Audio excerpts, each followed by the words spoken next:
ఏఐకు కూలీలు కావాలను మన పనులు చేసి పెట్టేందుకు ఏఐ ఏజెంట్లను సృష్టిస్తే అవి మనుషులను గంటకింత అని రెంట్కు తీసుకొని ఫుడ్ వస్తువుల డెలివరీ హోమ్ సర్వీసుల వంటి పనులు అప్పగిస్తున్నాయి.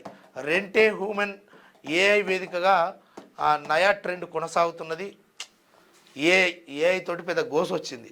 నిజంగా రానున్న భవిష్యత్తు కాలంలో ఏఐ తోటి చాలా చిక్కులు ఏర్పడతాయి. చాలా రకాలైనటువంటి ఏదైతే మానవ సంబంధం ఆర్థిక సంబంధం ఏదైతే ఉన్నదో ఆ పరంగానే నిజంగా చెప్తా ఉన్నా ఏఐ తోటి చాలా చిక్కులు ఏర్పడతాయి. ఏదైనా మిషనరీ వస్తువుని ఎంతవరకు ఉపయోగించాలో అంతవరకే ఉపయోగించాలి. కానీ ఇవి ఎట్లున్నాయంటే మనుషుల మనోభావాలు దెబ్బతీసే విధంగా ఏఐని వాడుకుంటున్నారు. అదేవిధంగా మనిషి మెదడును ఇతర అంశాలపైన క్షుణ్ణంగా ఆలోచించని విధంగా ఏఐని వాడుకుంటా ఉన్నాడు.